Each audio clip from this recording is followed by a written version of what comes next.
Assalamualaikum warahmatullahi wabarakatuh. Kembali lagi di channel Radio Horor. Sebelum kita mulai ceritanya, saya minta dukungan dari teman-teman dengan cara klik tombol subscribe channel ini. Dan jangan lupa nyalakan juga lonceng notifikasinya, agar teman-teman semua tidak ketinggalan cerita-cerita baru dari channel ini. Untuk kisah kali ini ada sebuah cerita yang ditulis oleh akun Twitter yang bernama @hkiana. Dan untuk kisah yang akan saya bawakan kali ini yaitu kisah yang berjudul Teror Pemilik Jalan. Bagi teman-teman yang ingin baca langsung cerita ini, nanti silahkan saja kunjungi akun Twitter beliau yang nanti linknya akan saya sertakan di kolom deskripsi. Dan seperti apa untuk kisah kali ini? Langsung saja kita simak berikut ini.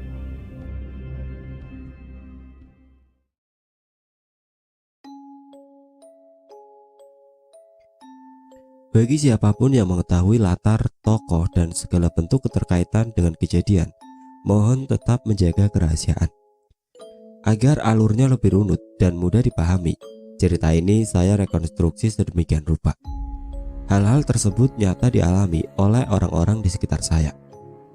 Berada jauh dari hiruk-pikuk kota, tepat di bagian selatan kabupaten yang terkenal dengan hutan jati dan sumber minyaknya.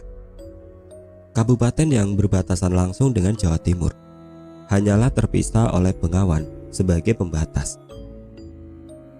Tempat itu persis di pinggir jalan raya yang membelah hutan. Hutan yang selalu menyuguhkan guguran dedaunan dikala kemarau menyapa. Namun hanya segelintir orang yang tahu mengenai kisah di baliknya. Flashback 20 tahun. Di sore hari sepulang dari Tegalan dan mencari pakan ternak, pria seusia berkisar 50 tahunan berjalan menghampiri dua orang yang tengah berdiri di pinggir jalan. "Mau ngapain, Nak?" tanya si kakek, Mbak Rijan. "Ini mau lihat tanah, Kek, katanya dijual," jawab seorang pria. "Loh, mau kamu buat apa? Kok beli tanah di sini?" Dengan wajah heran hingga nampak dahinya mengkerut. "Hendak saya bangun rumah dan masjid, Kek. Semoga kelak tambah ramai dusun kita," jawab pria itu. Sebut saja namanya Pak Sutar.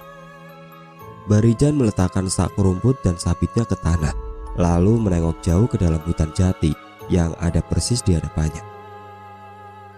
"Kamu tahu kan gimana asal mula daerah ini? Nekat mau bangun rumah di sini." Pak Sutar pun meyakinkan kakek tersebut bahwa semua akan baik-baik saja. Seakan enggan berdebat, Barijan segera pamit untuk pulang. Pak Sutar sebenarnya sudah tahu sejak awal mengenai tanah yang akan ia beli. Tanah yang cukup luas, hanya saja tempatnya di tepi hutan dan persawahan. Dan pada masa itu, jarak antar rumah penduduk di sana masih sangat berjauhan. Bahkan rumah tetangga terdekatnya pun berjarak 100 meter. Faktanya tanah itu masih merupakan bagian dari salah satu kerajaan jin yang ada di hutan tersebut. Bahkan tanah itu merupakan gerbang utama dan jalan besar tidak kasat mata bagi kerajaan mereka. Di ruang tamu, ia letakkan tas di tepi meja dan segera merebahkan diri di kursi kayu panjang untuk tidur. "Pak, gimana? Jadi beli tanah yang kemarin?" Bu Sutar memulai pembicaraan sambil menyodorkan teh hangat untuk suaminya. "Ya jadi dong, Bu. Sudah murah, apalagi pinggir jalan. Cocok buat usaha kedepannya," jelas Pak Sutar. "Tapi Pak, kata orang tanah itu beda, apalagi di tepi hutan. Di belakangnya juga ada sumur tua. Kamu tahu sendiri kan, itu sumur pemujaan pesugihan," sahut Bu Sutar dengan penuh kegelisahan mengisi dadanya. "Alah, gak apa-apa, nanti kalau udah rame gak akan nyeremin," tandas Pak Sutar. Ya, di dusun itu terdapat dua sendang.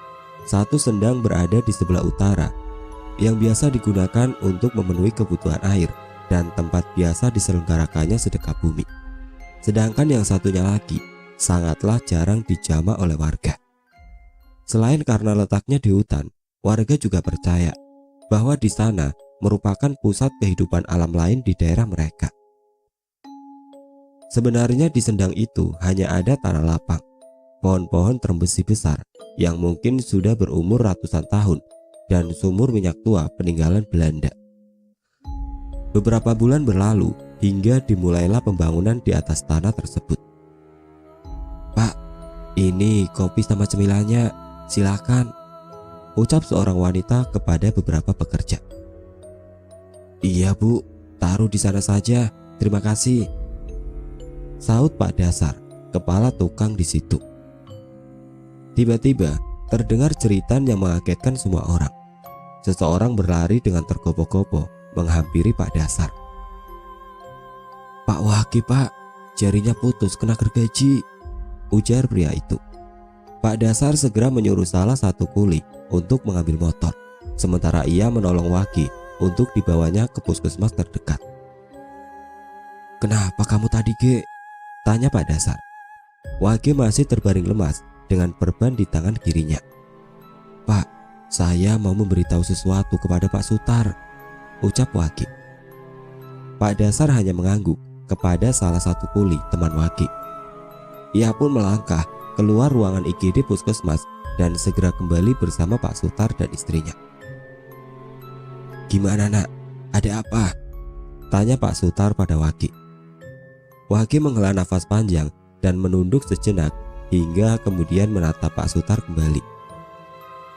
"Gini Pak, saya bukannya mau menakuti ataupun mengganggu.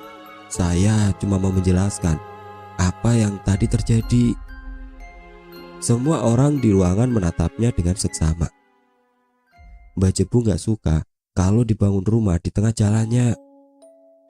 Saya tidak menyalahkan Bapak atas putusnya jari saya," lanjut Waki. "Tapi ini peringatan Pak dari penunggu yang tidak setuju dengan pembangunan ini." Pak Sutar hanya menatap tajam Waki. Tanpa sedikit pun ekspresi ditampakkan oleh wajahnya.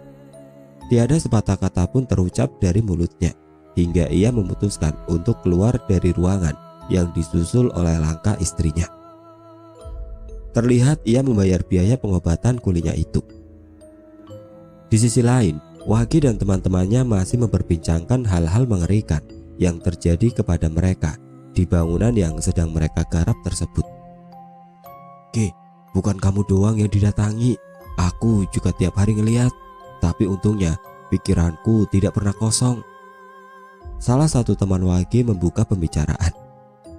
Tampak sorot matanya yang begitu iba melihat temannya terkena nasib sial. "Demit bangsat," umpat temannya yang lain. "Nggak tahan aku, kalau kerjaan banyak masalah gini, bisa mati berdiri aku," temannya ikut menimpali. Suasana menjadi hening karena mereka semua membayangkan kembali gangguan yang mereka terima sejak bekerja di sana. Kembali ke beberapa hari lalu. Siang itu saat mereka tengah beristirahat di area yang akan menjadi teras. Tes, tes, tes. Terdengar suara tetesan dari arah kamar depan yang mereka bangun. Suara yang jelas tertangkap oleh indera pendengaran mereka. Hampir seperti gemercik air dari keran yang bocor. "Pak D, menyalakan keran toh?" salah satu kuli bertanya pada Pak Dasar sambil mengipas-ngipaskan karung bekas semen ke arahnya. Walaupun tidak sesejuk angin yang keluar dari kipas angin, setidaknya hal itu bisa membuat sedikit gerah yang dirasakan berkurang. "Keran liur dari mulutmu mungkin. Pam saja belum dipasang, gimana mau nyalain keran?" jawab Pak Dasar dan disambut oleh tawa para anak buahnya. Kulinya tersebut tidak merasa terejek dan justru ikut tertawa seakan malu menyadari kebenarannya. "Lalu suara gemercik apa itu Pak Dek? Kok tetesannya deres gitu?" Tiba-tiba semuanya diam. Hening, mereka seperti membenarkan perkataan temannya tersebut. Mereka memperhatikan bunyi tersebut, berusaha mencerna suara apa yang ditangkap oleh telinga mereka. Hingga akhirnya, "Udah, periksa sana," perintah Pak Dasar. Semuanya mengangguk karena mereka semua penasaran. Akhirnya semuanya ikut memeriksa ke dalam. Barulah kaki mereka sampai di depan ruangan yang bahkan belum terpasang daun pintu di ujungnya. Mereka dikagetkan oleh berliter-liter darah yang berceceran di lantai separuh jadi tersebut. "Astagfirullah, opo iki Kang?" teriak salah satu dari mereka hingga mengagetkan semuanya. Mereka pun berhamburan lari keluar rumah tersebut. Pak Dasar yang terkejut pun tidak sadar ikut berlari menjauh. "Ada apa ini? Ikutan kaget saya," tanya Pak Dasar. Wajah mereka semua memucat, menyiratkan ketakutan yang mulai menyelimuti siang itu. "Ada darah Pak Dek, darahnya membanjir di kamar paling depan. Lihat saja sendiri," jelas Mas Waki. Tanpa aba-aba, Pak Dasar segera melesat menuju kamar tersebut. Ia keheranan karena di sana tidak ada apapun, tidak seperti yang diceritakan anak-anak. Betapa terkejutnya ia ketika berbalik. Didapatinya seekor monyet besar yang entah datang dari mana. Karena di sini adalah hutan jati yang bukan merupakan habitat mereka. Ia mencoba mendekati monyet gempal tersebut. Terlihat menjijikan dengan taring cukup panjang keluar dari bibirnya, dan juga tidak mempunyai ekor pada bagian belakang tubuhnya. Namun tiba-tiba monyet tersebut berbalik, lari melesat keluar jendela. Pak Dasar berpikir bahwa mungkin itu monyet biasa yang tidak sengaja bermain hingga ke tepi hutan. Ia segera keluar dan menjelaskan pada anak buahnya bahwa tidak ada apa-apa di dalam kamar yang mereka maksud. Pastilah keheranan muncul di antara mereka karena apa yang mereka lihat berbeda dengan apa yang Pak Dasar lihat. Mereka pun melanjutkan pekerjaan masing-masing. Esoknya, krak, bunyi resleting yang dibuka. Teman Waki buang air kecil di pohon pisang belakang rumah itu. Ketika ia sedang sibuk menuntaskan kegiatannya, tiba-tiba sebuah benda jatuh menghantam kepalanya.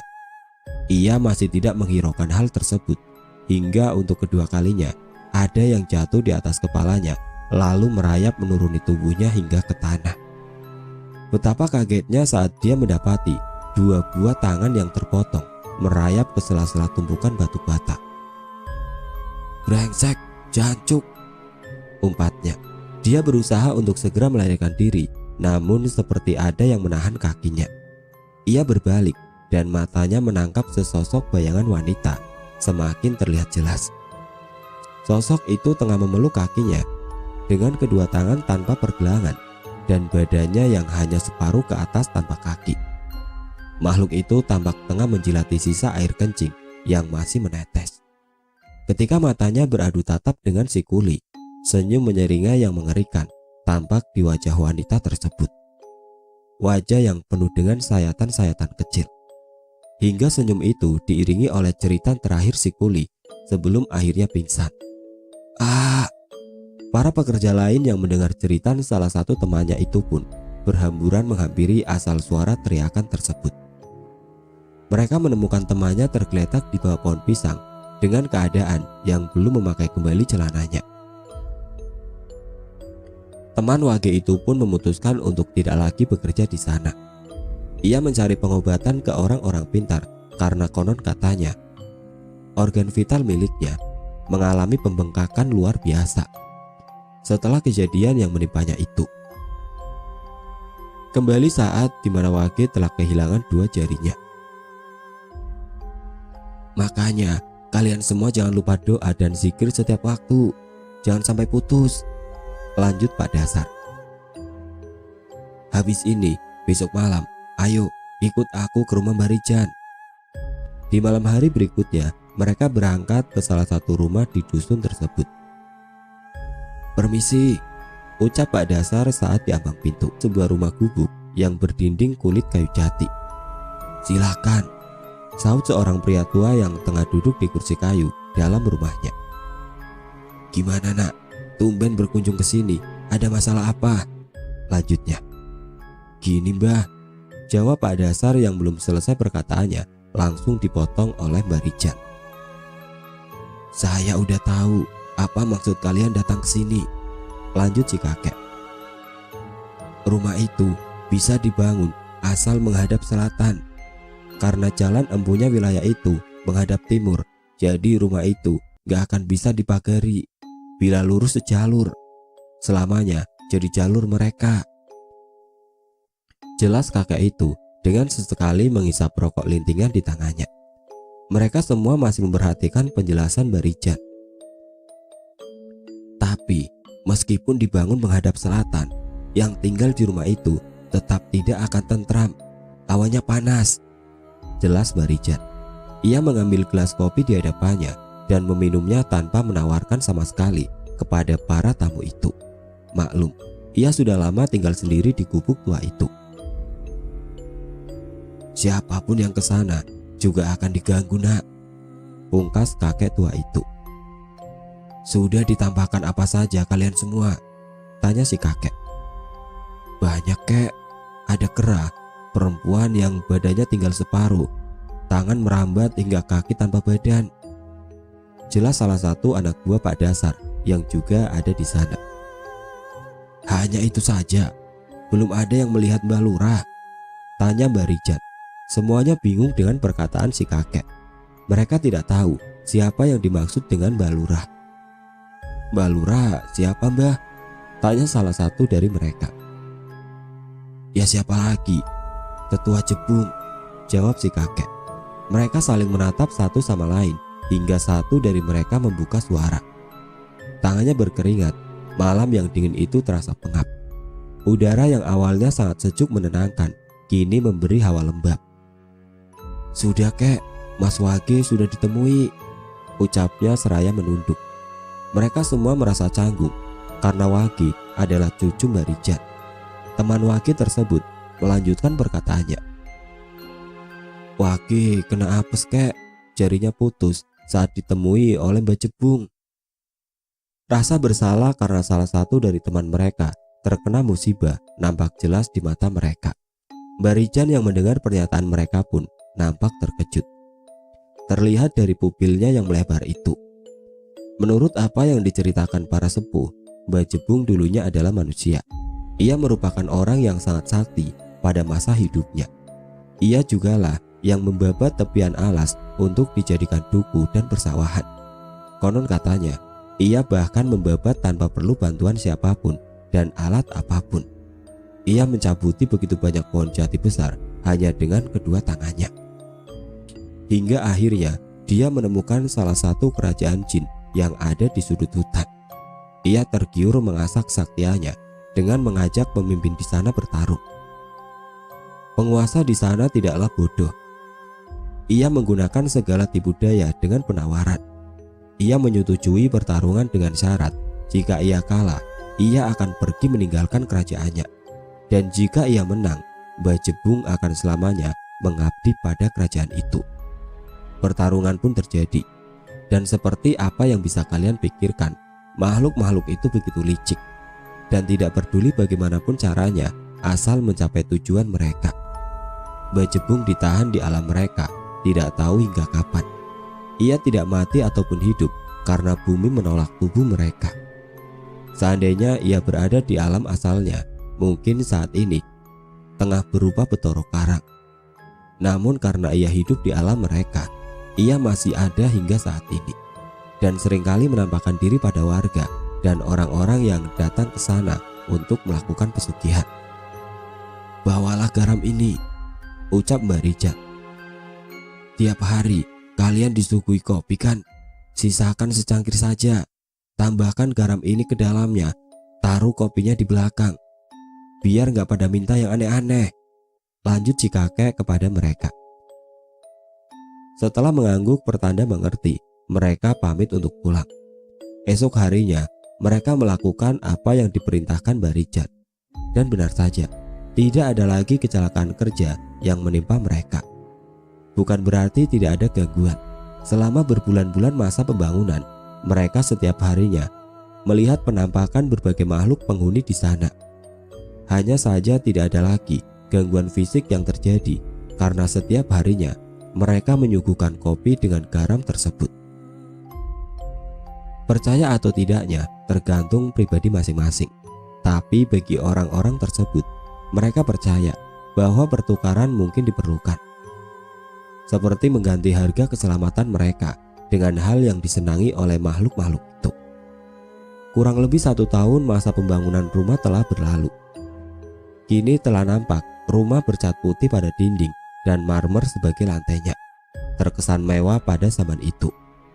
Kini keluarga kecil Pak Sutar mulai menempati rumah itu, rumah yang terpaksa dibangun menghadap ke timur, sesuai dengan keinginan pemiliknya, tetapi tidak dengan para pekerja yang tahu menahu perihal malapetaka apa saja yang akan terjadi pada penghuni jika rumah tetap dipaksa berdiri menghadap ke timur itu. Syukuran diadakan atas kepindahan mereka ke rumah baru tersebut. Para warga berdatangan untuk bancakan. Terlihat pula 20 santri yang diundang untuk mengaji beserta kiai dan modin. Alhamdulillah ya Pak, akhirnya kita punya satu rumah lagi, ucap Bu Sutar dengan senyum tampak menghiasi wajahnya yang ayu. Iya Bu, doakan rezeki Bapak lancar biar bisa bikin rumah lagi, jawab Pak Sutar sambil mengelus kepala putranya yang ada di dekapan istrinya itu. Ya, syukuran pindah rumah ini dibarengi oleh akikah dan 1 bulanan putra ketiga mereka. Dari sini semuanya dimulai. Brak, terdengar keras sekali dari arah dapur, seperti sesuatu yang tengah dibanting dan dirembukan. Semua terkejut mendengar suara itu. Pak Sutar segera berlari ke dapur untuk mengecek apa yang terjadi dan disusul oleh beberapa pria. Apa ini? Sambil berusaha mengangkat lemari besi yang menjadi tempat piring itu. Wajahnya sangat tegang dan keheranan tampak jelas di matanya. Beberapa pria tadi ikut membantu Pak Sutar, di antaranya membereskan peralatan makan yang berserakan di lantai. Astagfirullah, kok bisa gini Pak? Ucap seorang warga. Tampak hancur kaca belakang lemari itu dan semua besinya bengkok, tidak beraturan, seperti habis diremas oleh sesuatu. Di ruang tamu, semua orang sedang berbisik satu sama lain dengan suara lirih atas apa yang baru saja terjadi. Benar kataku kan, Mbak Jebung gak akan terima kita ngaji di sini, bisik seorang santri. Bancakan dilanjutkan, semua orang kembali ke ruang tengah. Di sana berjajar 5 buah ambeng tumpeng yang berukuran besar dengan ayam panggang utuh di atas masing-masing tampahnya. Terdengar suara tawa anak-anak kecil, entah dari mana asalnya. Tawanya itu menggema dari seluruh penjuru. Para warga yang mulai ketakutan bergegas mempercepat acara tersebut dan diakhiri dengan membagikan makanan itu secara rata kepada semua yang hadir.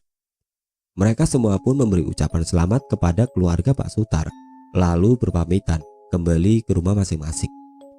Sesampainya, mereka semua dikagetkan dengan penampakan pocong di atas meja rumah mereka masing-masing. Bukan hanya 1 atau 2 rumah, tapi seluruh rumah menyaksikan mayat terbungkus itu. Suara jeritan dari para wanita dan anak-anak membuyarkan keheningan malam itu. Semuanya berhamburan keluar rumah dan memenuhi jalanan dusun kecil itu. Beberapa dari mereka tampak syok dengan apa yang baru saja terlihat jelas dengan mata kepala mereka. Bahkan sebagian anak-anak pingsan dan terkena sawan hingga demam mendadak. Jeritan itu terdengar hingga rumah terjauh. Tentu saja rumah Pak Sutar. Para santri dan keluarga Pak Sutar segera keluar dari rumah dan memastikan apa yang sedang terjadi. Mereka berjalan ke halaman salah seorang warga. Di sana nampak beberapa anak kecil tergeletak pingsan. Ada apa ini Bu? Tanya seorang santri kepada ibu-ibu yang tengah menenangkan anaknya yang menangis sangat kencang. Sepulang bancakan dari rumah Pak Sutar, semua rumah didatangi pocong Mas, pada tidur di atas meja, ungkapnya dengan nada sendu. Seakan merasa sedih dan khawatir apabila putranya terkena sawan. Sini Pak, Bu, undang seorang santri yang membawa seteko air dan beberapa gelas di tangannya. Ia membagikan air minum itu kepada anak-anak yang menangis dan warga yang pingsan. Sejenak waktu berlalu. Keadaan mulai tenang dan membaik. Semua warga kembali ke rumah. Di dalam rumah masing-masing, mereka membuka bungkusan makanan yang baru saja diterima dari rumah Pak Sutar. Betapa terkejutnya mereka melihat makanan yang terlihat enak dan menggiurkan tadi berubah menjadi lembek, lengket, dan mengeluarkan bau seperti makanan basi. "Jangan dimakan," terdengar suara yang familiar dari tengah jalan. "Jangan dimakan, kalau nggak mau sakit perut. Makanan habis diinjak-injak demit." Suara yang dihafal oleh semua warga dusun. Benar, itu suara Mbak Rijan. "Sudah, cepat tutup semua pintunya," perintahnya. Semua orang segera menuruti aba-aba itu dan menutup jendela serta pintu rumah mereka. Langsung saja kakek itu kembali ke rumahnya setelah memperingati warga. Para santri dan keluarga Pak Sutar yang masih berada di pelataran dusun itu pun nampak heran. Akhirnya mereka memutuskan untuk kembali ke rumah Pak Sutar dan melanjutkan pengajian. Di depan gerbang, "Loh, Pak, Bu, pintunya kok ketutup? Apa tadi ada yang ngunci?" tanya seorang santri. Enggak tuh Mas, tadi buru-buru nggak sempat nutup pintunya," jawab Bu Sutar yang masih menggendong bayinya. "Bu, Damar mana?" tanya Mas Galuh, anak pertama Pak Sutar dengan panik. "Loh, ibu nggak tahu lu? Dari tadi ibu ngikutin bapakmu," ucapnya tidak kalah panik.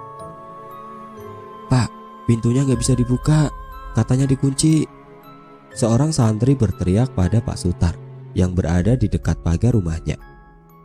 "Masa sih? Aku ya nggak ngunci," jawab Pak Sutar yang mendekat dan mencoba memutar gagang pintu. "Pak, Damar hilang, Pak," adu Bu Sutar pada suaminya. "Astagfirullah, apalagi ini?" keluh Pak Sutar yang semakin bingung. Pintu masih belum bisa terbuka, ditambah hilangnya Damar. "Mas, tolong pinjamkan linggis di rumah tetangga," pinta Pak Sutar pada salah seorang santri. Santri itu mengangguk dan segera berlari menuju salah satu rumah. Ia kembali dengan membawa apa yang dipinta oleh Pak Sutar tadi. "Ini Pak." Pak Sutar segera meraih linggis itu dan berusaha membuka pintu dengan mencongkelnya. Pintu berhasil dibuka dan semua orang mencari Damar. "Mar, Damar, Nak, di mana sih kamu, Nak? Damar ketemu di sini," ucap seorang dari arah belakang. Rupanya Damar meringkuk di balik pintu kamar belakang. Kamar itu gelap gulita dan bau cat yang masih baru menjalar di seisi ruangan. "Masya Allah, Nak, ngapain kamu di sini?" ucap Pak Sutar pada Damar sembari meraih badan putranya untuk digendong keluar. Damar masih saja menangis sesegukan dan keadaannya yang tidak karuan membuat semua orang merasa kasihan. "Jahat, Damar takut," ucap Damar dengan terbata-bata dan tetap menangis sesegukan. Ia menenggelamkan wajahnya pada bahu ayahnya itu. Entah apa yang terjadi pada anak itu hingga baju koko putih yang dikenakannya menjadi kotor berantakan. Tangis Damar mulai mereda. Kini ia telah lelap di pangkuan kakaknya Galuh.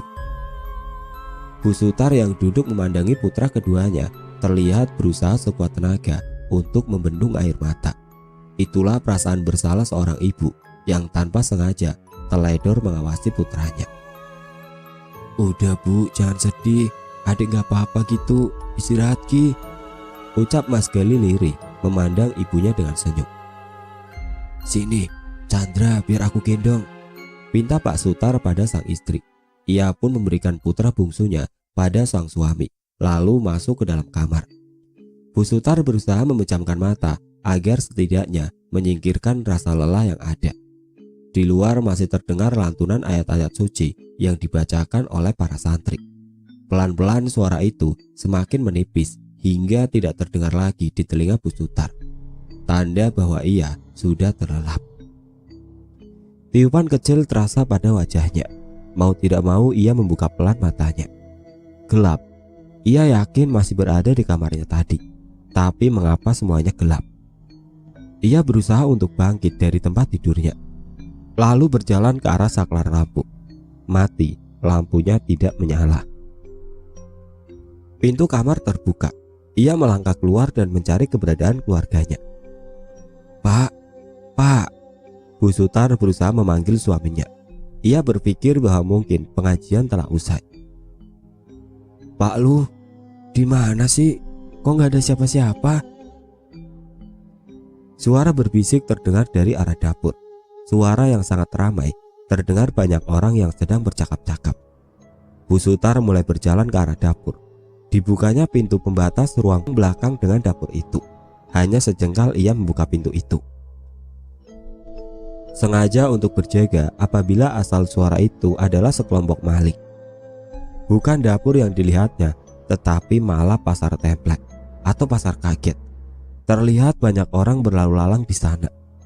Apa ini? Di mana aku? Kenapa dapurnya hilang? Di saat semua pertanyaan itu memenuhi pikirannya, tiba-tiba sebuah sentuhan mendarat di punggungnya. Sentuhan yang berubah menjadi elusan lembut. Bu Sutar terkesiap dan segera membalikkan badannya. Nampak seorang wanita cantik bergaun merah dengan payung terbuka di tangan kirinya. Perempuan itu tersenyum kepadanya. Senyuman yang terlihat sangat anggun dan menawan. Kulitnya putih semulus beras dengan mata yang indah. Juga bibirnya yang sedikit tebal membuat Bu Sutar sejenak mengagumi paras itu. Ia meraih tangan Bu Sutar dengan lembut dan menuntunnya menaiki anak tangga menuju lantai atas. Saat tiba di sana, Bu Sutar melihat banyak sekali monyet tanpa ekor dengan mata merah memenuhi ruangan. Puluhan, mungkin ratusan monyet berkumpul di sana seperti sedang menanti mangsa. Tiba-tiba perempuan tadi menarik tangan Bu Sutar ke depan. Tarikannya sangat kencang hingga Bu Sutar tersungkur ke depan. Dengan segera monyet itu berkerumun dan mencakari tubuh Bu Sutar. Ah! Duk, duk, duk. Suara hantaman pada tembok sekeliling rumah Pak Sutar, dibarengi oleh jeritan Bu Sutar yang meledak hebat, membuat seisi rumah menjadi panik. Bu, Ibu, bangun Bu, ada apa Bu? Tanya Mas Galuh sembari mengguncang-guncangkan tubuh ibunya yang menggelincang tidak karuan. Ah! Teriaknya kembali. Bu Sutar belum juga sadar, suaminya yang panik pun segera mengguyurkan air minum ke wajah istrinya itu. Akhirnya ia sadar, badannya tergolek lemas di atas kasur, matanya terbuka, terlihat mengalir air mata dari ujungnya. Tangis mereka pun pecah. Mas Galuh tidak kuasa melihat keadaan ibunya. Luka-luka goresan nampak di beberapa bagian tubuh sang ibu. Beberapa santri hanya melihat dari luar kamar, bukan karena tiada rasa simpati, namun mereka sibuk mengatasi situasi di luar. Duk, duk, duk. Suara hantaman terdengar lagi. Duk, duk, duk. Kali ini lebih keras. Semua santri mengaji lebih keras lagi, semakin keras dan beradu dengan suara benturan-benturan di tembok itu. Pak Sutar memeluk erat Damar sambil menggendong Chandra di dekapannya. Bu, gimana? Udah mendingan? Tanya Pak Sutar yang tengah duduk di ranjang, di samping istrinya yang masih lemas dan berusaha sekuat tenaga agar tetap terjaga. Bu Sutar baru menyadari bahwa yang ia alami tadi hanya mimpi. Namun, bagaimanapun ia masih syok karenanya. Sudah Pak, ia menjawab dengan susah payah. Nafasnya belum stabil dan tersegal-segal. Air matanya pun mengenang kembali. Di sisi lain, suara benturan pada dinding telah hilang dan berganti dengan ketukan pada kaca-kaca rumah mereka. Masih sangat jelas ingatan yang tertanam pada semua orang yang di malam itu berada di rumah Pak Sutar. Ratusan pasang mata menatap orang-orang di dalam rumah. Tampak sangat jelas para makhluk itu memperlihatkan wujud mereka. Tangan mereka berebut menggedor-gedor kaca rumah tersebut hingga suara bentakan menghentikan mereka. Pergi, sini bukan wilayah kalian, bentak seorang pria. Ya, siapa lagi jika bukan Barijan? Namun ada yang berbeda dengannya. Di belakangnya ada sosok pria yang kelihatan sudah sangat tua, berbadan tinggi tegap dengan rambut hitamnya. Entah siapa sosok di belakang Barijan itu. Sesaat setelah suara bentakan tadi, makhluk-makhluk yang berada di luar rumah mulai menghilang hingga tiada siapapun di luar. Hanya menyisakan Barijan seorang diri. Barijan melangkah mendekati rumah dan mengetuk pintu. Pak Sutar yang dari tadi mengamati segera membukakan pintu. "Silakan masuk, Mbah," tawar Pak Sutar. "Gak apa-apa, Nak, di sini saja. Jangan lupa jaga anak bungsumu. Baunya membuat penghuni dalam keluar hingga sini," jelas kakek itu. "Satu lagi, jangan meninggalkan istrimu sendirian, apalagi saat ini belum selesai masa nifasnya." "Sudah dulu, aku mau pulang," tutup Barijan. Pak Sutar hanya memandangi Barijan yang melangkah menjauh. Salah seorang santri yang memiliki kelebihan menjelaskan pada Pak Sutar maksud perkataan Barijan tadi. Menurutnya, anak bungsu Pak Sutar memiliki kelebihan, dan kebetulan wetonya berjumlah sangat tinggi, hingga membuat para makhluk tadi berebut menemuinya. Dan tentang Bu Sutar, ia baru saja diganggu oleh gadis gaun merah dan kera-keranya yang suka dengan bau darah kotor. Pak Sutar hanya terdiam mendengar pernyataan santri itu. Sesekali ia menengok istrinya yang tengah menyusui putra bungsunya di kamar mereka. Memang begitulah sifatnya. Ia tidak pernah merespon bila ada orang yang memberitahunya tentang hal-hal mistis. Entah apa yang ada di pikirannya, hingga seperti acuh tidak acuh meskipun sudah banyak bukti nyata di hadapannya. Tidak terasa jam telah menunjukkan pukul 2 pagi. Para santri akhirnya pamit untuk pulang. Dan malam itu mereka sekeluarga tidur di kamar utama, di ranjang besar yang cukup untuk menampung 5 orang dewasa. Esok harinya Pak Sutar berangkat ke kantor dengan wajahnya yang tampak kelelahan. Mas Galuh tetap di rumah untuk menjaga ibu dan adik-adiknya. Siang itu mereka habiskan untuk membereskan sisa-sisa barang yang belum sempat ditata kemarin. Di sore harinya, "Assalamualaikum," ucap Pak Sutar sambil melangkah masuk ke dalam rumahnya. Terlihat Bu Sutar tengah duduk di bangku sudut ruang tamu mereka. Ia menyambut suaminya dengan senyum menyimpul. Tidak terdengar sama sekali jawaban salam dari mulutnya, hingga Pak Sutar kembali bicara. "Chandra, mana Bu? Kok nggak kamu gendong?" Bu Sutar bukannya menjawab. Ia malah menatap suaminya dengan aneh, hingga salah satu matanya tampak memincing. "Pak, udah pulang toh?" ucap Bu Sutar yang datang dari arah dapur sambil menggendong Chandra. Pak Sutar sangat terkejut mendapati istrinya itu. Jika ini adalah istrinya yang asli, lalu siapakah tadi? Sosok itu hilang seketika saat Pak Sutar berbalik ke arah makhluk itu duduk tadi. "Ada apa, Pak?" tanya istrinya kembali. "Nggak apa-apa, masak apa tadi?" Entah mengapa ia menyembunyikan apa yang baru saja ia alami dari istrinya. Mungkin ia masih tidak mau mengakui bahwa pilihannya menentang saran orang-orang adalah hal yang salah. Ia sudah berulang kali diingatkan oleh orang-orang, mulai dari para pekerja yang ia minta untuk membangun rumahnya itu, para tetangga, bahkan mertuanya sendiri. Itulah akibatnya bila terlalu menutup mata dan telinga dari saran orang lain. Setelah lelah seharian bekerja, Pak Sutar segera mandi, lalu makan bersama keluarganya di dapur. Istrinya masih kesal karena banyak perabot di dapur yang rusak tiba-tiba, seperti lemari beserta isinya kemarin yang dihancurkan oleh entah makhluk apa. "Pak, gimana sekolahku?" tanya Galuh. Galuh pada saat itu baru saja memasuki masa SMA. "Udah Bapak mintakan izin absen untuk sebulan," jelas Pak Sutar. Mas Galuh tampak tersenyum tenang mendengar perkataan bapaknya. "Loh Galuh, baru saja masuk SMA, kok mau nggak masuk sebulan?" timpal ibunya. "Alah nggak apa-apa, biar jagain kamu sama adik-adiknya. Semisal kalau aku nggak ada di rumah," ujar Pak Sutar sambil melahap makanan di piringnya. Malam hari pun tiba. Pak Sutar, istri, beserta Damar dan Chandra tidur sekamar, sedangkan Mas Galuh tidur di kamar sebelahnya. Saat semua sudah terlelap, tiba-tiba terdengar suara ramai di luar kamar mereka. Suara seperti jalanan yang ramai. Terdengar banyak orang berbincang-bincang, tertawa, dan suara derap langkah melewati dalam rumah mereka.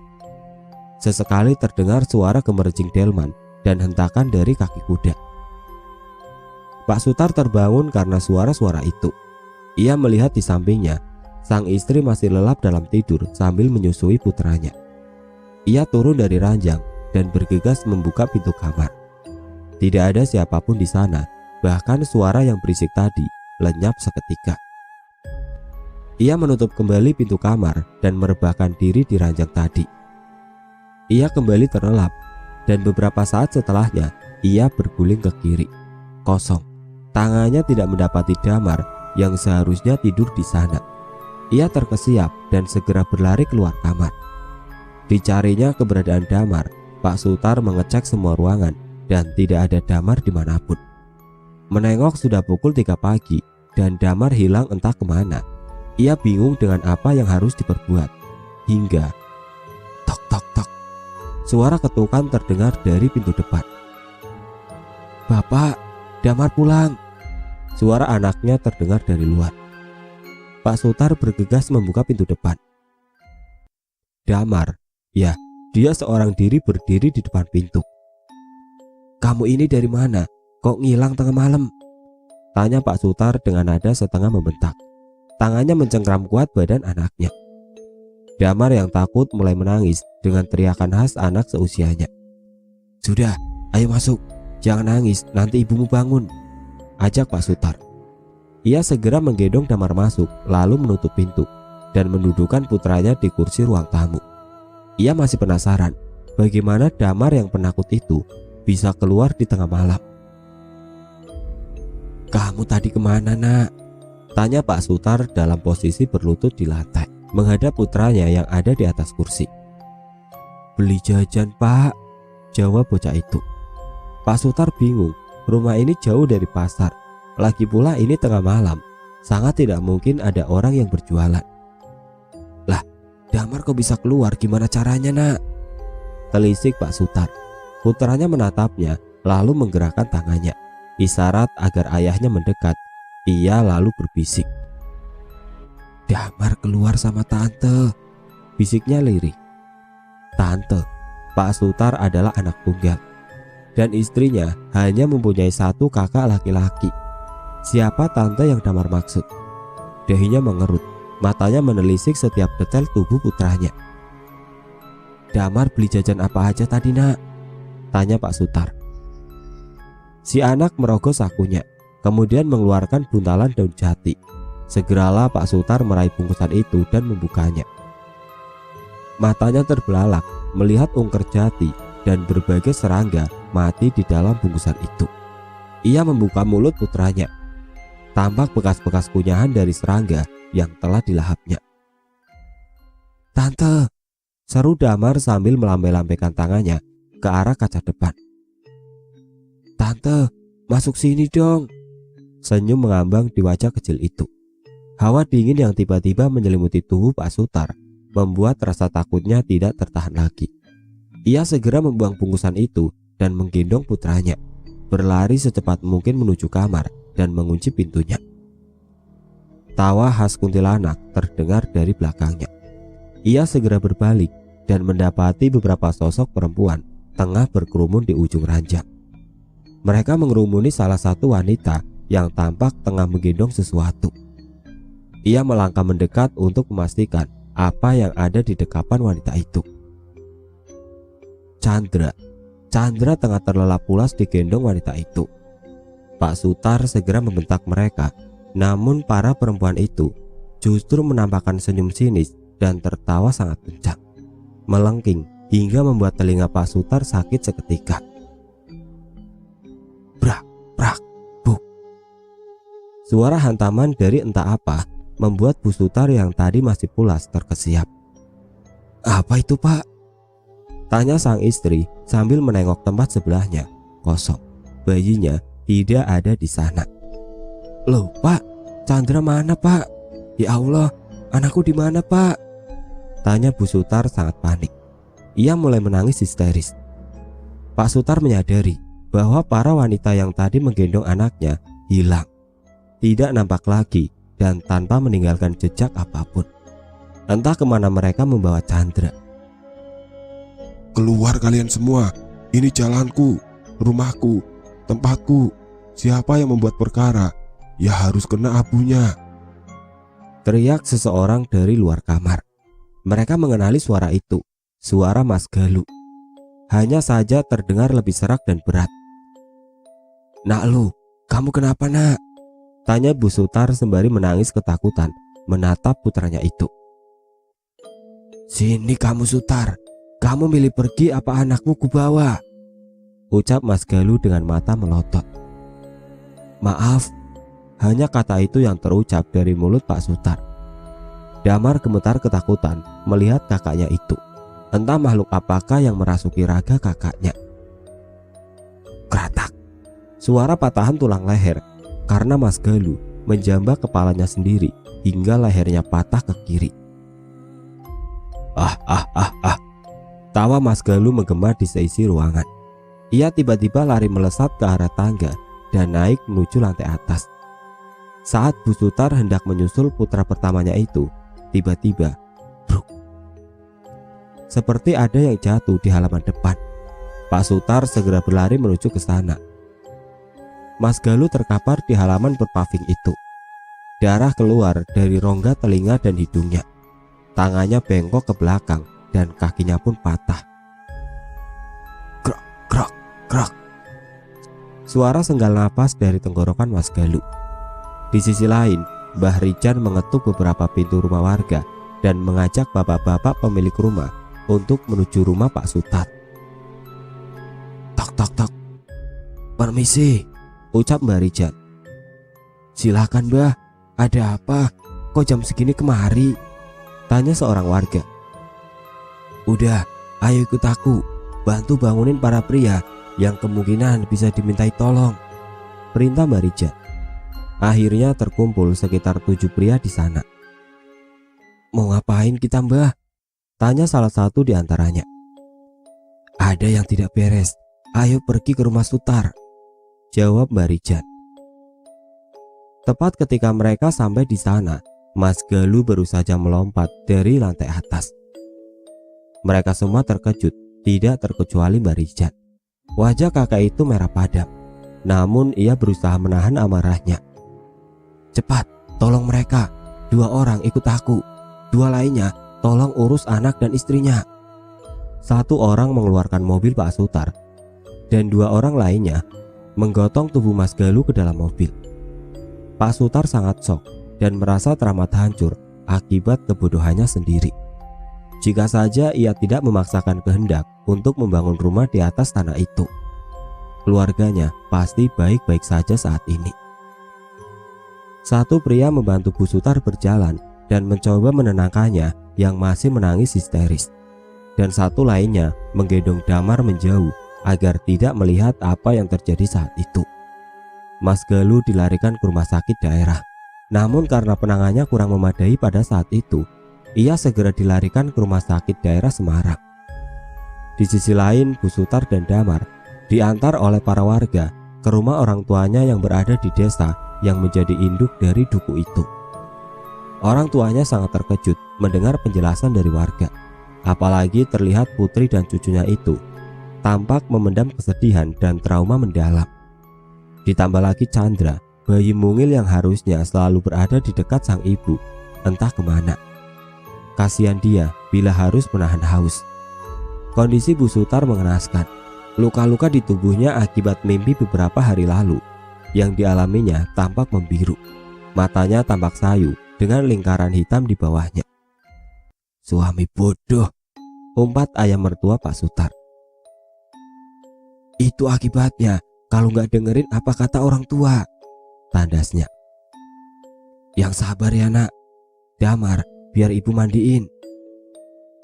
Kamu yang kuat, sholat dan berdoa biar Chandra cepat ketemu," ucap ibu dari Bu Sutar yang terlihat masih juga menangisi keadaan keluarga putrinya itu. Sedangkan Bu Sutar tatapannya kosong, wajah datar tanpa ekspresi, bahkan air mata tidak lagi nampak berada di sana. Mungkin batinnya sudah terlalu sakit saat ini. Di pagi buta sebelum fajar tiba, Mbah Rijan dan 2 orang yang tadi diajaknya melakukan ritual di sumur sendang belakang rumah itu. Kedua pria tadi diminta memagari rumah dengan bambu kuning dan garam. Mbak Rijan yakin Chandra hanya disembunyikan di sekitar rumah. "Kalau kalian sudah selesai memagari, temui aku di sendang sana," perintah Mbak Rijan kepada keduanya. "Enggih, Mbah." Mereka segera menuju pekarangan salah satu warga dan membabat sebagian besar bambu kuning itu. Dibawanya bambu itu ke rumah Pak Sutar, dan mereka mulai menanam batang-batang bambu itu di sekeliling rumah. "Garamnya mana nih, Bang?" tanya salah satunya. "Coba cari di dapur sana." Seorang dari mereka segera melesat ke dapur dan membawa setoples besar garam dapur. Ditaburlah garam-garam tersebut mengelilingi rumah, lalu diakhiri dengan membaca Al-Fatihah untuk mengunci area itu. Mereka kemudian berlari ke arah sendang belakang rumah tersebut. Di sana tampak Mbak Rijan tengah duduk bersila sambil menutup mata menghadap sumur tua di depannya. "Kalau nanti mataku terbuka, cepat bungkus badanku dengan kafan ini. Telat sebentar saja, nyawamu bisa celaka," ujar Mbak Rijan pada keduanya. Mereka berdua hanya menelan ludah dan merasa ngeri. "Apa saja yang nampak nanti, jangan digubris. Kalau perlu, tinggal ngoceh sendiri. Satu lagi, panggil semua wanita ke sini. Suruh mereka mencari Chandra sampai ketemu setelah kalian berdua membungkusku." Itulah pesan terakhir Mbak Rijan pada mereka. Kakek tersebut mulai merapalkan mantra, masih dalam keadaan menutup mata, mulutnya komat kamit, dan jari-jarinya mencakar tanah. Dua pria tadi mulai merasakan hawa tidak enak. Salah seorang segera mengambil mori di sebelah Mbak Rijan, jaga-jaga agar mereka tidak kecolongan. "Bang, kok panas dingin gini badanku?" keluh salah satu orang. "Sama saja aku juga. Ayo bahas apa kayak gitu?" timpal kawannya. Mereka mulai hanyut dalam obrolan panjang, meskipun pada dasarnya mereka menyadari banyak makhluk mengerumuni mereka berdua, seperti para hewan yang tengah menunggu waktu untuk melahap mangsa. "Mas, kok nggak pulang? Anak kita nyariin loh." Tiba-tiba terdengar suara seorang wanita mendekat ke arah mereka. "Itu loh istrimu," ujar satu pria pada kawannya. "Ah, salah bang. Orang istrimu kok. Tiap hari tidur bareng. Masa lupa?" Mereka tertawa terbahak-bahak. Perempuan tadi ikut ketawa dan kini menunjukkan wujud aslinya. "Beh, gak doyan aku sama beginian. Cantikan Lasmi yang punya warung di pojokan sana itu loh," canda mereka. Mata mereka kembali mengawasi Mbak Rijan. Betapa terkejutnya mereka mendapati si kakek tidak ada di sana. Karena ketakutan nyawanya bisa saja melayang, muncul ide untuk membungkus diri mereka dengan kafan itu. "Kalau kita sembunyi pakai kafan ini, aman bang kayaknya. Ya udah, cepetan, keburu mati." Dan rencana mereka berhasil. Tubuh Mbak Rijan yang entah dikuasai oleh siapa mendekat ke arah mereka. Perangkap yang dipasang telah dimasuki. Umpan yang diberi telah dimakan. Kini mereka bersiap untuk menangkap buruan. Bersama-sama mereka keluar dari dalam kafan dengan tiba-tiba, lalu segera menangkap tubuh Mbak Rijan dengan kafan tadi. Jin rendahan, setinggi apapun derajat kamu, masih tinggi derajat kami para manusia," ucap mereka. Dengan sigap mereka menali Mbak Rijan yang terbungkus kafan dan meninggalkannya di dekat sumur itu. Tampak badannya kini sudah tidak bergerak lagi. Mereka segera membangunkan semua warga, mengumpulkannya dan menjelaskan situasi yang sedang terjadi. Akhirnya mereka semua menuju rumah Pak Sutar. Semua wanita disuruh untuk mencari keberadaan Chandra, dan para pria membawa tubuh Mbak Rijan ke halaman depan. Semua wanita telah mencari di segala penjuru rumah itu, namun Chandra masih belum juga ditemukan. Hingga terdengar teriakan seseorang. "Ini loh, anaknya di sini." Tampak seorang wanita muda membuka gentong tempat menyimpan beras. Para ibu-ibu yang panik segera menghampiri gentong itu. Benar saja, Chandra ada di dalam sana. Namun bagaimana bisa ada di situ, sedangkan semua orang telah berulang kali mengecek seluruh isi rumah, namun tidak ada Chandra di sana tadi.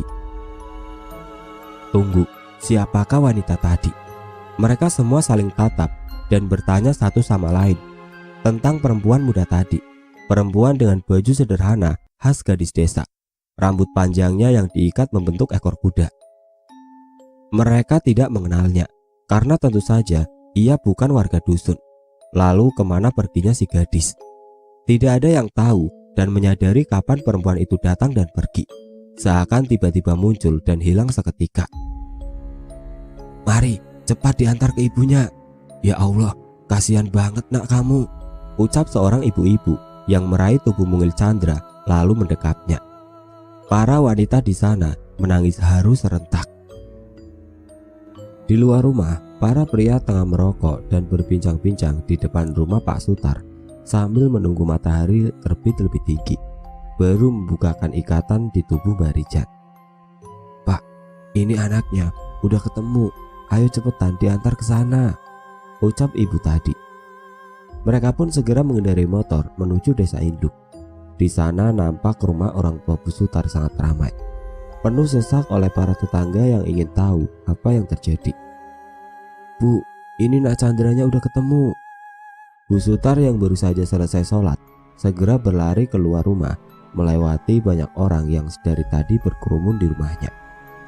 "Alhamdulillah," ucap serentak para warga. Bu Sutar menangis haru sejadi-jadinya. "Udah nak, cepet dibawa masuk, disusuin. Kasihan, dia pasti haus sekali," ujar seorang warga. "Makasih banyak ya Pak, Bu," ucap Bu Sutar pada mereka berdua yang mengantarkan putra bungsunya.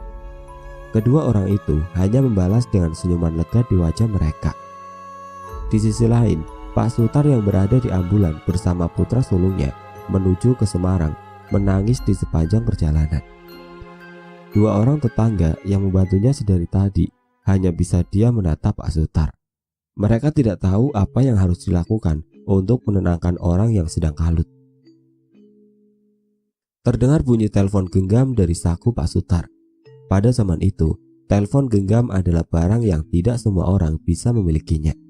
Pastilah orang kaya saja yang mampu membelinya. "Halo," ucap Pak Sutar. Entah apa yang didengarnya di telepon, wajahnya berubah menjadi merah padam, lalu segera mematikan panggilan itu. Rupanya yang baru saja menelpon adalah ayah Pak Sutar. Ia menyuruh anaknya untuk segera pulang dan membiarkan Mas Gali dijaga oleh yang lainnya. Kakek mana yang berpikir nyawa cucunya tidaklah penting, dan orang tua mana yang akan tega meninggalkan anaknya di saat seperti ini. Pak Sutar terlihat sangat emosi mendengar ucapan ayahnya. Di sisi lain, Mbah Rijan masih tergeletak di halaman rumah Pak Sutar.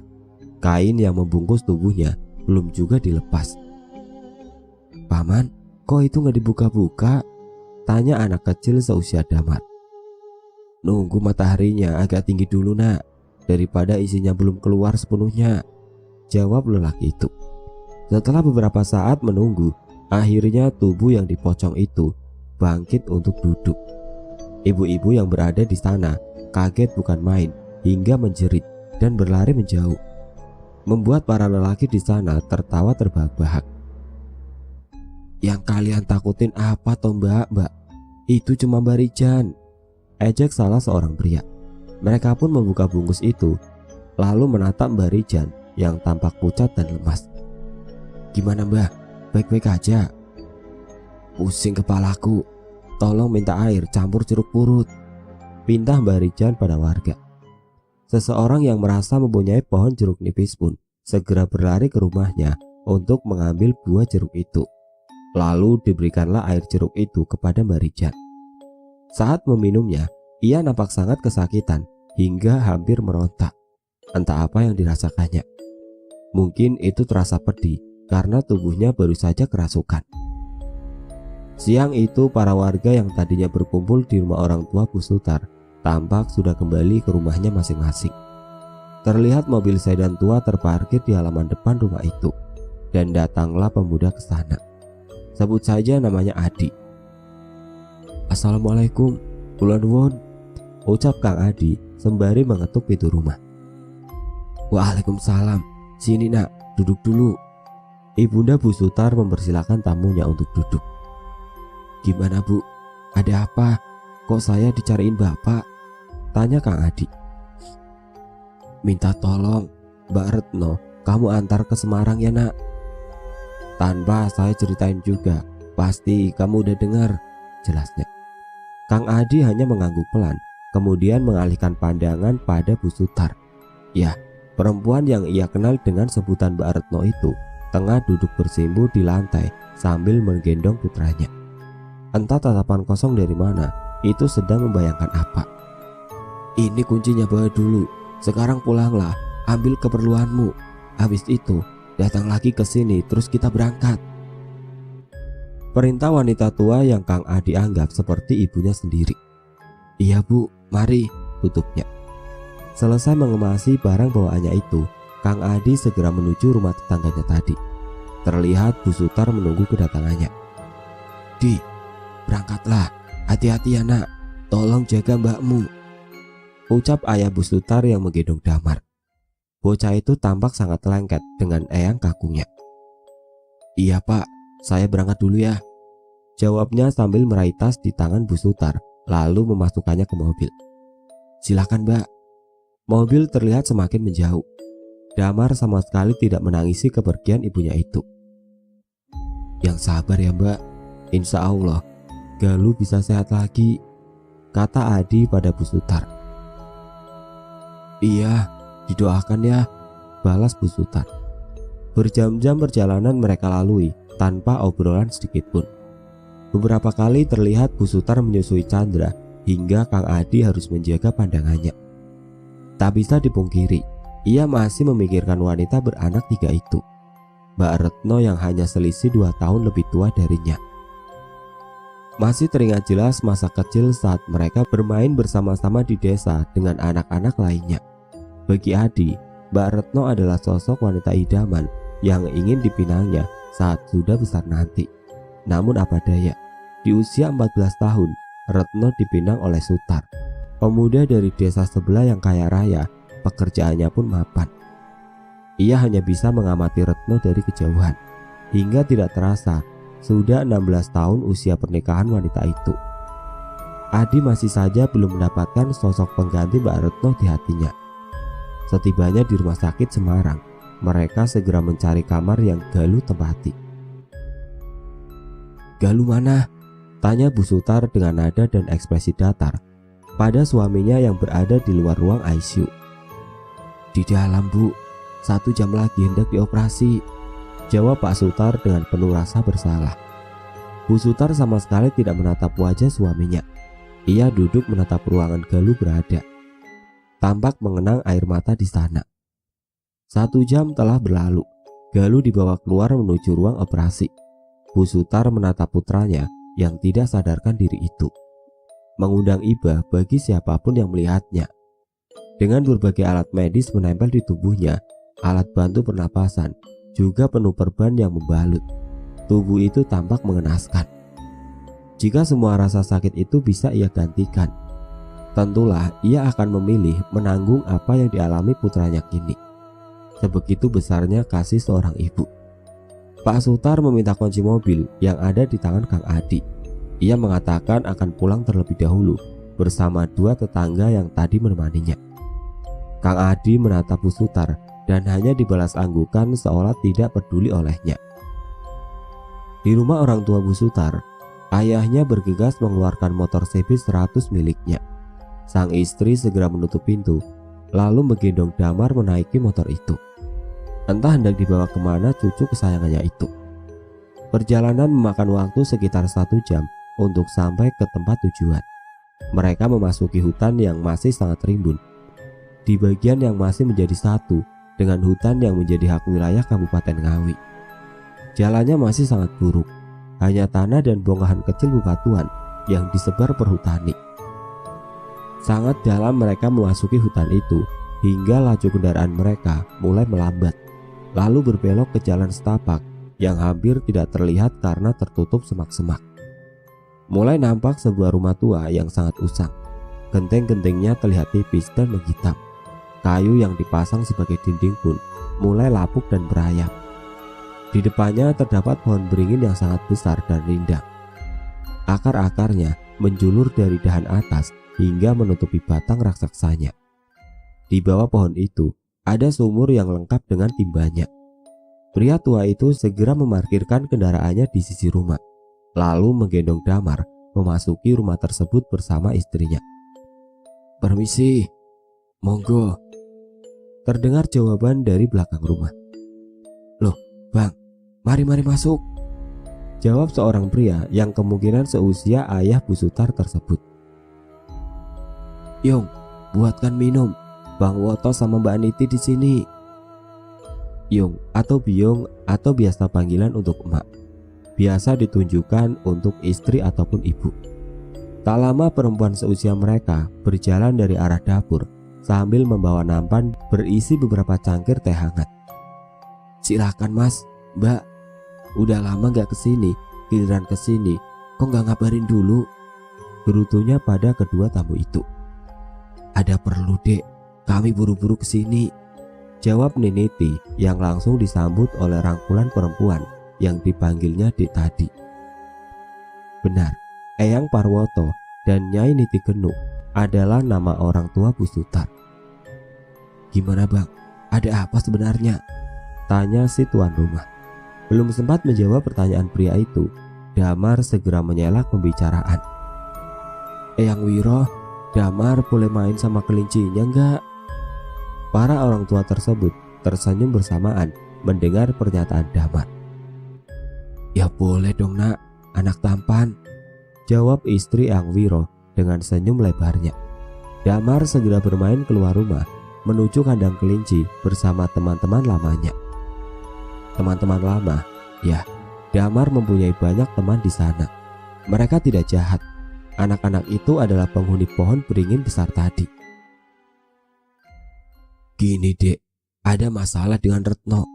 Aku nggak tahu penyebab sebenarnya apa sampai semua bisa seperti ini," jawab Eyang Parwoto. Eyang Prawiro adalah pemilik rumah itu bersama istrinya Nisastri. Ia adalah sepupu laki-laki dari Eyang Parwoto. "Coba ceritakan semuanya Bang," pinta Eyang Wiro. Eyang Woto pun menceritakan semua kepada adik sepupunya itu. Terlihat Nyai Niti menangis mengingat keadaan rumah tangga putrinya itu. Nisastri yang merasa turut berduka pun tidak terasa meneteskan air mata di wajahnya. Eyang Wiro mendengarkan dengan seksama cerita itu. Sesekali ia mengelus jenggotnya yang sudah mulai memutih. "Jadi maksud kamu, Sutar nekat bangun rumah di situ? Apa nggak ada yang larang Bang?" tanya Eyang Wiro. "Semua orang sudah mengingatkan Dek, tapi ya begitu sifat Sutar. Tidak ada yang bisa menggoyahkan keputusannya," jelas Eyang Woto. Eyang Wiro seketika memejamkan matanya beberapa menit seakan menerawang jauh. "Menantumu itu ada yang maksa. Dia udah tahu tanah apa yang dia tempati, tapi alasan dia hingga mau dipaksa aku belum tahu Bang." Ia menghela nafas panjang. "Galuh sengaja ditumbalkan Kunto Laknat itu biar ilmunya lebih tinggi, hartanya makin banyak. Makanya Sutar disuruh buat rumah di sana. Bocah bodoh, nggak tahu kalau anaknya mau dijadikan tumbal ayahnya sendiri," lanjutnya. "Lalu kita harus gimana Dek?" tanya Eyang Woto. "Bu, ayo cepat beresin barang. Siap-siap, sekarang kita berangkat ke sana," perintah Eyang Wiro pada istrinya. "Enggih Pak," jawab Nisastri. Selagi Nisastri berkemas, orang-orang tua itu melihat Damar yang tengah asik bermain bersama teman-temannya. Walaupun hanya Eyang Wiro saja yang dapat melihat anak-anak itu, tapi Eyang Woto dan Nyai Niti sudah paham betul kelebihan cucunya. Hanya saja Damar kecil itu belum bisa membedakan antara manusia dan mereka. "Damar, sini nak," panggil Eyang Wiro. Damar berjalan mendekat ke saudara Eyangnya itu. "Ada apa Eyang?" tanyanya dengan polos. "Ayo ikut Eyang ke dalam. Eyang kangen Damar, pengen diceritain cerita-cerita seru sama Damar. Boleh?" tanya Eyang Wiro sembari mengangkat badan anak itu untuk digendongnya. Eyang Wiro bercengkrama dengan Damar. Anak itu cepat sekali bergaul dengan orang. "Damar, temannya di rumah baru banyak ya? Coba cerita ke Eyang," pinta kakek itu. "Iya Yang, banyak, tapi Damar gak tahu siapa namanya," jawabnya sambil memainkan jenggot Eyang Wiro. "Waduh, gimana? Masa gak diajak kenalan?" ucapnya sambil menepuk jidat, lalu berguling seperti orang kehilangan keseimbangan. Tingkahnya itu berhasil membuat Damar tertawa cekikikan. "Damar abis diajak jalan-jalan tante Yang," ucap Damar tiba-tiba. Eyang Wiro mengerutkan dahinya, lalu matanya menengok ke arahnya Niti dan abangnya. Ternyata mereka berdua pun bingung mendengar pernyataan cucunya itu. "Tante siapa sih Mar? Kan bapak ibumu gak punya adik. Gimana sih nak?" telisik Eyang Wiro. "Damar punya tante kok Eyang. Tante itu adiknya bapak," jelas bocah itu. Akhirnya kini Eyang Wiro mengerti. Wanita yang tadi tampak berada di sendang saat ia menerawang ke sana adalah adik Pak Sutar, orang yang ditumbalkan terlebih dulu sebelum Galuh. Namun Eyang Wiro sangat mengenal besan dari abangnya itu. Ia hanya mempunyai satu istri sah dan satu anak, yaitu Sutar. Anak yang ia korbankan pastilah putri dari salah satu simpanannya. Mereka semua segera pergi ke rumah Eyang Parwoto.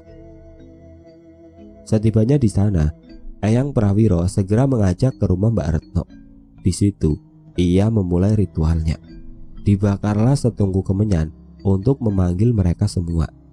Beberapa menit setelahnya, datanglah semua makhluk halus itu, tidak terkecuali Mbak Jebung. "Ada apa nak? Kamu ini siapa?" tanya Mbak Jebung. "Aku cuma manusia biasa, hanya ingin tahu apa salah yang diperbuat Sutar hingga cucuku menerima akibatnya," ucap Eyang Wiro. Semua makhluk di sana tampak tertawa, kecuali Mbak Jebung. Ia hanya diam menatap Eyang Wiro dengan wajah tanpa ekspresi. "Salahnya satu, karena ia berani membangun rumah di sini. Kedua, anaknya telah diserahkan sendiri oleh Kunto," jawab Mbak Jebung sambil menatap tajam orang di hadapannya itu. "Gak bisa, cucuku gak boleh disentuh siapapun. Bawa saja itu Kunto," bentak Eyang Wiro. Ya, Kunto adalah ayah dari Sutar. Dia seusia dengan Eyang Woto dan Wiro. Dan juga ialah yang ingin menumbalkan Gali, cucunya sendiri, kepada penguasa kerajaan di tepi hutan itu. "Menurutmu, siapa yang lebih keji? Kakek yang menumbalkan cucunya atau ayah yang berlagak tidak tahu apa-apa?" tanya Mbak Jebung dengan senyum sinis mengambang di wajahnya. Mata Eyang Wiro terbelalak heran. Ia tampak mencerna kata-kata yang baru saja dilontarkan oleh makhluk itu. Akal sehatnya seakan masih belum bisa mempercayai hal itu. Jadi apakah selama ini Sutar menuruti ancaman ayahnya untuk pindah ke sana, meskipun telah sadar dengan kemungkinan salah satu anaknya akan dikorbankan?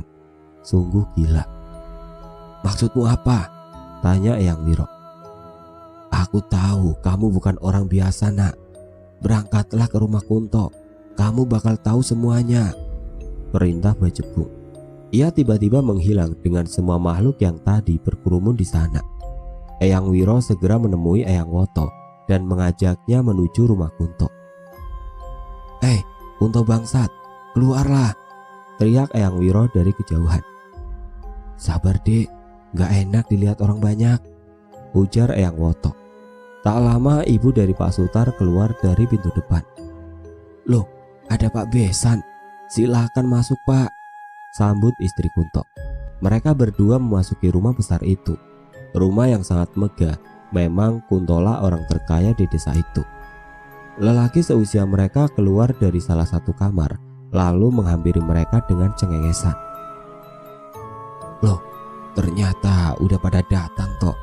Wah, belum sempat lari nih aku," ejeknya dengan nada merendah. Tak banyak bicara, Eyang Wiro menjambak rambut Kunto, lalu segera memotongnya sedikit dengan belati kecil yang selalu ada di pinggangnya. Ia menelan rambut itu bulat-bulat, lalu merapalkan mantra. Ilmumu belum seberapa, belaga mau menumbalkan cucuku, ucap Eyang Wiro sambil meludah ke sisi kirinya. Aku sudah tahu semua perbuatan hewanmu itu, tegas Eyang Wiro. Ceklak, bruk. Suara pintu mobil terdengar dari arah depan. Yang kemudian kaget bukan main setelah melihat ayah mertua beserta sepupu ayah mertua itu. Badannya terasa dingin tiba-tiba. Dahi mulai deras mengeluarkan keringat. Gak anak, gak bapak, sama laknat semuanya, bentak Eyang Wiro sembari melayangkan pukulan ke wajah Kunto. Istri Kunto hanya menatap dari sudut ruang tamu tanpa berani bertindak apapun. Ia tampak menahan tangisnya. Bang, kamu mau tahu nggak kelakuan menantu sama besanmu ini? Tanya Eyang Wiro yang dijawab anggukan oleh Eyang Woto. Manusia bodoh itu pernah main sama simpanannya ayahnya sendiri, ujar Eyang Wiro. Besanmu itu ngambil kesempatan. Dia ngancam menantumu itu supaya pindah ke sana kalau nggak mau perbuatannya diadukan ke anakmu. Eyang Woto yang mendengar itu tampak menahan amarah yang sangat besar. Wajahnya merah padam, matanya melotot, dan juga tangannya mengepal kuat sekali. Ia menghampiri Sutar lalu segera menamparnya. Pak Sutar hanya diam membatu. Eyang Wiro dan Kunto yang tengah bergelut melesat ke halaman belakang rumah. Eyang Woto yang menyadari adik sepupunya berada di belakang segera menarik keras si menantu lalu membawanya menuju kedua orang tadi berada. Ia membanting menantunya ke lantai. Ceritakan semuanya, perintah Eyang Woto. Pak Sutar tampak menceritakan semuanya. Ia mengakui segala kesalahan dan kebodohan yang ia lakukan. Ia merasa menyesal dengan apa yang telah terjadi pada putranya kini. Maafkan saya, Pak, saya mengaku salah, ucapnya pada si ayah mertua. Sutar menceritakan awal pertemuannya dengan simpanan ayahnya saat ia berkunjung ke rumah orang tuanya itu. Ibunya sedang tidak berada di rumah. Dari arah kamar, ia mendengar suara desahan perempuan. Ia sudah tidak kaget lagi dengan kebiasaan ayahnya itu. Tapi ada yang berbeda kali ini. Ia merasa tertarik setelah melihat wanita muda itu. Hasratnya sebagai lelaki membara kembali. Apalagi wanita itu adalah seseorang yang santun dan teman ngobrol yang baik. Itulah Deli Sutar. Memang sifat dasarnya seperti kucing. Lihat ikan nganggur juga pasti diembat. Mereka berdua akhirnya sering bertemu dan menghabiskan malam bersama. Mbak Retno sama sekali tidak curiga karena memang suaminya itu sering berpergian keluar kota berhari-hari. Kunto yang mengetahui hal itu segera memanfaatkannya.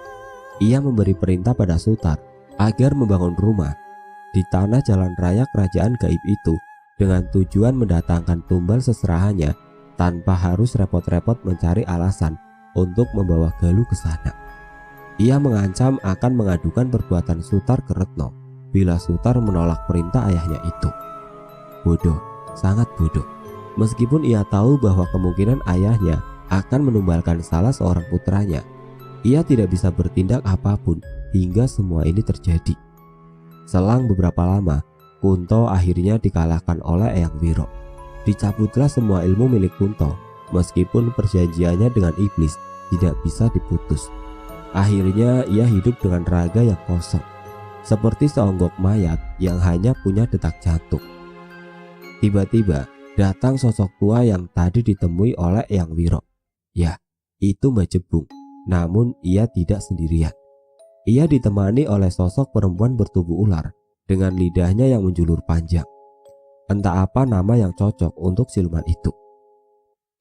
Yang kuberi bibit sudah ada di tangan, tinggal mengambil buah ganti dari cucumu, ucap Mbak Jebung yang diikuti oleh melesatnya siluman ular itu ke arah Sutar.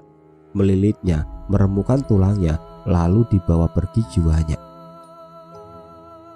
Eyang Wiro tidak bisa berbuat apa-apa untuk menolong Sutar karena ia sendiri yang tadi berunding dengan Mbak Jebung lalu mengambil pilihan untuk menukar Galuh dengan jiwa Sutar. Meskipun hatinya tidak kuasa, namun apa boleh buat. Eyang Woto dan istri Kunto yang di matanya yang hanya menyaksikan teriak kesakitan dari Sutar pun kebingungan. Mereka tidak tahu apa yang sebenarnya terjadi. Hingga Sutar terkapar lemas di tanah dengan tatapan matanya yang kosong. Di kota lain, Kang Adi dan Mbak Retno tengah menanti berjalannya operasi Galuh. "Di, udah tua gak nikah-nikah? Anakku aja udah segitu gede loh," ucap Retno yang tiba-tiba membuka obrolan. Adi menatap Ibah. Tergambar jelas ia membuka pembicaraan hanya karena tidak mau berlarut dalam kesedihan. "Ya berapa mbak? Cuma selisih 2 tahun sama kamu," jawab Adi yang masih menatap wajah itu. "Lah kenapa gak nikah-nikah?" "Masih menunggu seseorang mbak," jelas Adi. Mbak Retno hanya diam. Adi pun tak lagi memandang Retno. Ia menundukkan wajahnya. Mbak Retno sebenarnya tidak tahu bahwa orang yang ditunggu Adi adalah dirinya. Namun ia memilih diam, tidak menjawab pertanyaan tadi karena ia tidak mau membuat suasana menjadi lebih canggung. Operasi berjalan lancar. Galuh dipindahkan ke ruangannya kembali. Karena hanya diperbolehkan 1 orang penunggu pasien di ICU, maka Kang Adi tidur di bangku luar kamar. Kesadaran Galuh belum juga kembali. Mbak Retno akhirnya menelpon orang tuanya untuk mengabarkan kondisi Galuh. "Halo Bu," ucapnya pada seseorang di telepon. "Retno nak, gimana keadaan Galuh?" tanya Nyai Niti Genuk. "Alhamdulillah, operasinya lancar Bu," ucap Retno.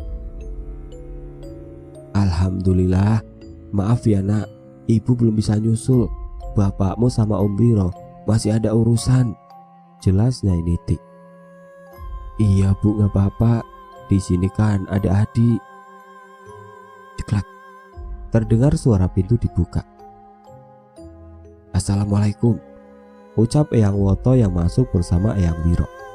"Waalaikumsalam," jawab Nyai Niti yang lalu berpamitan kepada putrinya. "Udah dulu ya nak, ayahmu pulang," ucap Nyai Niti yang segera mematikan telepon. Mungkin ia merasa kasihan pada putrinya jika harus mendengar kabar apapun yang didapat ayahnya. Maka ia memilih menyembunyikannya dahulu hingga Retno siap. "Gimana Pak?" tanya Nisastri pada suaminya. "Sutar sudah tiada. Untung masih hidup, tetapi terpisah dari sukmanya," ucap Eyang Wiro. Mendengar pernyataan adik sepupu suaminya tersebut, Nyai Niti jatuh ke lantai seketika. Dadanya terasa begitu sesak, seakan udara susah untuk keluar masuk di sana. Kaki dan tangannya lemas. Ia sangat shock mendengar bahwa menantunya kini telah tiada. Nyai Niti memikirkan bagaimana keadaan putrinya saat mendengar kabar ini nanti. Eyang Woto pun menjelaskan semuanya kepada Nyi Sastri dan istrinya. Kedua wanita itu menangis, tidak menyangka semua ini bisa dilakukan oleh menantu dan besanya. Apalagi mendengar bahwa Galuh akan ditumbalkan, membuat mereka sangat terpukul. "Sukma Galuh sudah dilepas bang, mbak, tapi karena tubuhnya berada jauh, dia bingung caranya kembali gimana," ucap Eyang Wiro. "Ini gak bisa dibiarin gini aja, harus ada yang nuntun Galuh," timbalnya lagi. Akhirnya Eyang Wiro memanggil beberapa teman seperguruannya dulu. Mereka mencoba mencari Sukma Galuh di sekitar rumah Sutar dan Retno. Entah ritual apa yang mereka lakukan, dan akhirnya tubuh Galuh di rumah sakit mulai menampakkan perkembangan yang signifikan. Jari-jarinya mulai bergerak sebagai respon apabila ada suara orang di dekatnya yang mengajak bicara. Setelah 2 bulan koma, akhirnya Mas Galuh sepenuhnya sadar. Di sana ia dijaga bergantian oleh keluarga ibunya. Saking lamanya ada di Semarang, sampai Eyang Woto harus sewa kontrakan bagi mereka semua. Chandra dan Damar gimana? Mereka pastinya belum tahu bahwa ayah mereka telah meninggal. Justru di sana mereka berdua sangat dekat dengan Kang Adi karena dia mengasuh mereka berdua selayaknya putranya sendiri. Mas Galuh dan Bu Sutar, mereka berdua juga baru tahu semua yang terjadi sepulang dari Semarang. Awalnya mungkin berat, tapi mereka tabah, sadar sepenuhnya bahwa yang dilakukan Pak Sutar dan Kunto itu salah. Rumahnya bagaimana? Sudah pasti dibiarkan kosong hingga lebih dari 12 tahun, sampai akhirnya ada salah satu PT yang mengontrak rumah itu, dijadikan mes untuk karyawannya. Kang Adi gimana? Jadi ayah mereka bertiga. Galuh hanya satu dari sebagian orang yang berhasil lolos dari jerat penubalan. Semoga kalian semua dihindarkan dari orang-orang berniat jahat seperti Kunto.